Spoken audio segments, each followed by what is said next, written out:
아침에 주 예수 그리스도의 복음으로 하나님의 영광이 온 땅에 가득하기를 갈망하는 가나안 교회 시간. 듣게 하소서. 이 시간에는 가나안 교회 김정국 목사님의 말씀입니다. 합니다. 나의 다닐 길을 인도하소서. 우리가 하나님 믿으면 고난이 없이 살면 좋겠잖아요. 그런데 성경은요, 우리에게 조금 서운한 말 합니다. 너희가 불시험과 같은 고난을 당하면 이상하게 여기지 말래요. 오히려 그 고난에 참여하는 것을 즐거워하래요. 그리고 도리어 그리스도의 이름으로 하나님께 영광을 돌리래요. 고난은 없다가 아니라 고난을 정상적으로 받아들이라고 합니다. 서운합니다. 하나님 믿으면 복 있다고 하면서 복은 안 주시고 맨날 고난만 주시니까요. 근데 이 고난은요, 애초부터 하나님으로부터 온 것이 아니라 사람의 죄로부터 온 것입니다. 그런데 하나님께서는 이 고난을, 이 죄의 산물인 고난을 통해서 우리 자신의 상태를 깨닫도록 하셨어요. 그것이 하나님의 지혜이고 신비입니다. 그리고 이 고난을 통해서 우리 믿는 자들의 믿음을 더욱 온전케 하시려고 그 하나님 은혜의 수단으로 삼습니다.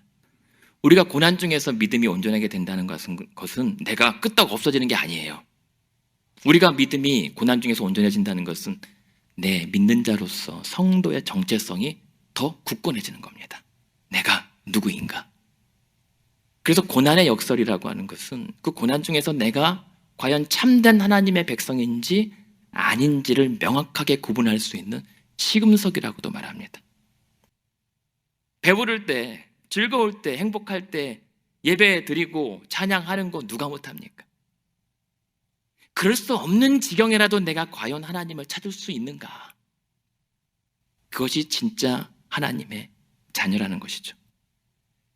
그래서 이를 위해서 하나님은 우리의 고난에 당장 개입하여 주시지 않습니다. 생각해 보세요. 어려울 때 도와주는 것은 차라리 하나님은 더 쉬워요. 우리의 고난에 직접 개입해 주시는 것은 차라리 바라보는 것보다 하나님의 입장에선 간단하게 해결이 됩니다. 그럼에도 불구하고 끝까지 그를 참고 보고 계시다가 십자가 뒤에 자신을 꽁꽁 숨겨버리십니다. 그리고 그 하나님의 때를 기다리시다가 마침내는 그 모든 죄의 문제를 완전하게 해결해 주신 분이 하나님이십니다. 이 때문에 하나님은 지금 장차 당하실 그 예수님 십자가의 고난을 오늘 다윗의 고난을 통해서 예언하고 계시는 거예요. 그리고 다윗은 자신도 모르는 사이에 그 주님의 십자가의 고난을 예표하고 있었던 것입니다. 사랑하는 성도 여러분, 오늘 혹시 아침에 너무 삶이 힘들고 내가 정말 날마다 고난당한다고 여기시는 분 계십니까? 그렇다면 우리 모두가 그 고난 중에서도 오늘 다윗과 같은 은혜가 있기를 원합니다. 하나님께서 여러분의 고난을 통해서 이 땅과 성도들에게 말씀하시는 바가 분명히 드러나고 나의 고난이 그리스도의 고난을 예표하는 거룩한 사명자의 모습 드러내길 원합니다. 1940년대 중반에 2차 대전이 끝나고 소련이 루마니아를 점령합니다. 근데 이때 소련이 들어와서 모든 종교 지도자들, 목사님들과 사제들을 한자리에 모아놔요. 그러면서 사회주의와 무신론을 받아들이게 합니다. 선지자들 가운데 다윈과 헤겔과 마르크스를 선지자로 받아들이게 합니다. 사람들이 침묵합니다. 두려워합니다. 무섭습니다. 그래서 모든 예배에 제한을 두고 세례를 베풀지 못하게 하고 성경도 읽지도 발행하지도 못하게 하고 가정에서 자녀들에게 기도하는 법을 가르치면 죄가 되게 합니다. 그래서 이런 상황에서 많은 사람들이 동조하거나 침묵하고 있을 때 리차드 원브란트라고 하는 목사님이 발언권을 얻어서 4,000명이 모인 그 연단 앞에 딱 섭니다. 그러면서 자신들을 좀 지지해 줄 거라고 이 주최 측에서 생각을 하는데 이 목사님이 이렇게 외쳐요. 우리가 살면서 충성할 것은 사회주의가 아니라 오직 예수 그리스도의 이름입니다 라고 선포해요. 그러자 막 가슴속에서 막 답답하고 침울했던 사람들이 갑자기 뜨거워지면서 박수를 칩니다. 열광해요. 방송을 듣고 있던 사람들도 그 우리 종교 지도자들이 앞서서 그렇게 얘기했던 것이 너무 슬펐는데 이 목사님의 외침으로 다시 심장이 뜨거워집니다. 하지만 그 대가는 혹독했어요. 그 이후로 목사님은 사모만 감시를 받다 결국에는 감옥에 갇혀요. 그리고 끔찍한 고난을 받습니다. 그래서 하나님을 포기하도록 회유받아요. 안 그러면 맞습니다. 기도하면 기도한다고 맞고 이러면 저런다고 또 맞습니다. 그렇게 14년 동안을 감옥 생활을 죽지 않고 다행히 나왔어요. 다 죽는데. 그러면서 이 목사님도 자신도 참 하나님께서 이런 상황에서 왜 나를 돌보지 않는가 믿음에 대한 회의가 일어납니다. 하지만 버텼어요. 그래 이 목사님이 버틸 수 있었던 그 힘 중에 하나가 그 감옥 안에 자기 말고 무수한 성도들이 그렇게 믿음을 지키다 죽어가는 모습을 볼 수밖에 없었기 때문입니다. 그래서 그때 당시를 기록했던 이 책이 그리스도를 위한 고난이라는 책입니다. 근데 그 중에 인상 깊은 대목이 뭐냐면 이 감옥에서는 누구든 말씀을 전하면 그리고 기도하면 죽기 직전까지 매를 맞습니다. 고문을 당해야 했어요. 근데 그런 상황을 목사님이 뭐라고 받아들이냐면 거래라고 받아들입니다. 아니 무슨 거래입니까 이 감옥에서. 뭐냐면 우리가 말씀을 전하면 저들이 와서 때리는 것이다. 그러니 우린 전할 테니 너희는 때려라. 일종의 거래로 받아들여서 계속 그 감옥에서조차 지하교회처럼 사역을 이어나가요.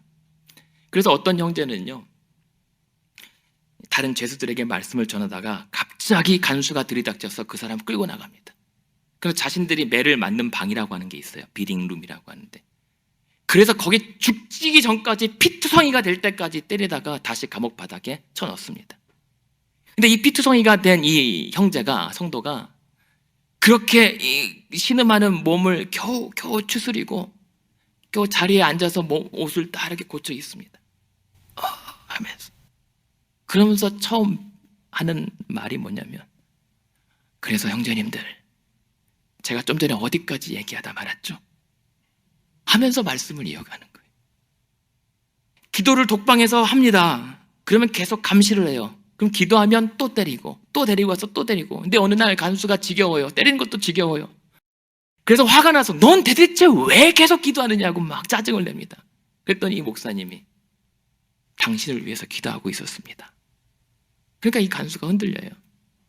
그렇게 이 사람들이요 감옥에서 목사님뿐만이 아니라 무수한 평신도들이 그렇게 감옥에서 죽어가면서 또 자기를 괴롭히는 자들을 간수들을 위해서 기도하고 자기가 사형 집행 전에 아내에게 나를 죽인 자들 미워하지 말라고 이들을 사랑하라고 우린 다시 천국에서 만날 것이라고 오히려 다독거리면서 죽어갑니다.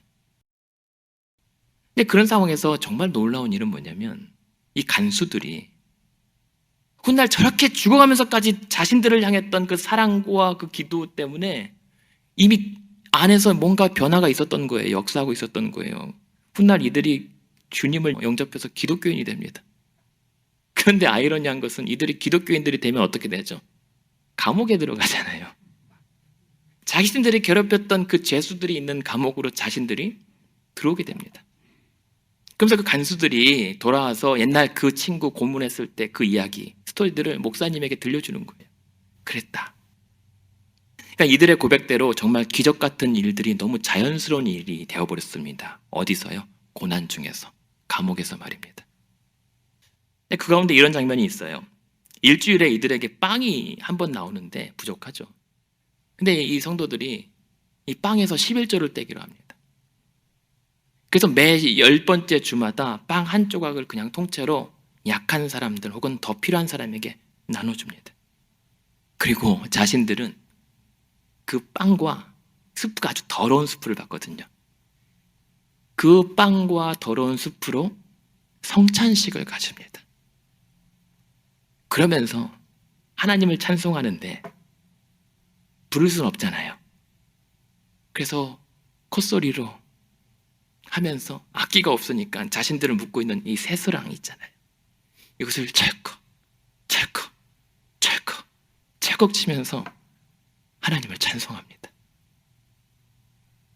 오늘도 여러분을 위해서 하나님 나라가 예비되어 있는 줄로 믿으십니까? 여러분을 위해서 하나님의 아들 예수 그리스도를 믿는 여러분들에게 구원과 영생을 주시는 줄로 믿으십니까? 믿으십니까?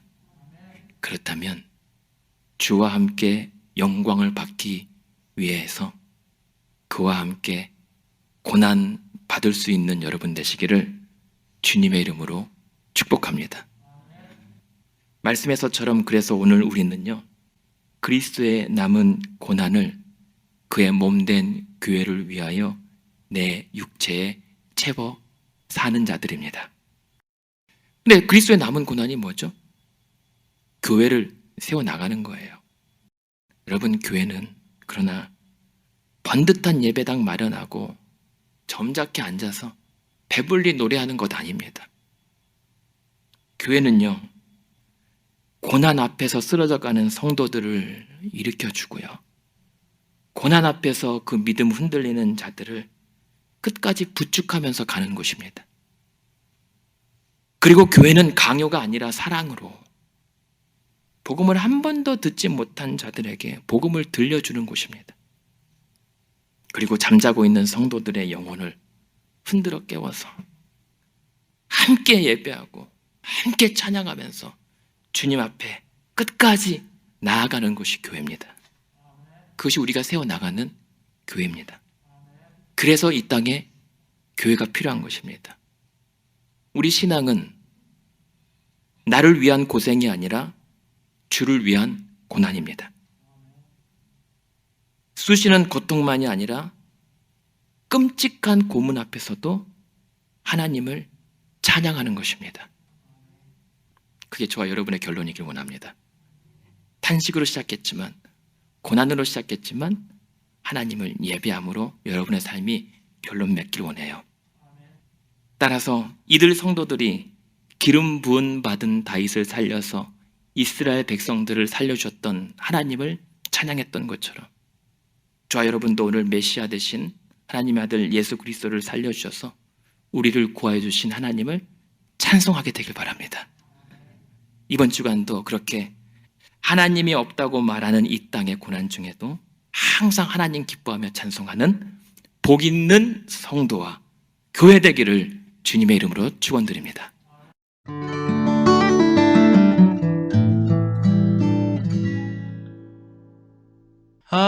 아침에 나로 지금까지 가나안 교회를 담임하시는 김정국 목사님의 말씀이었습니다.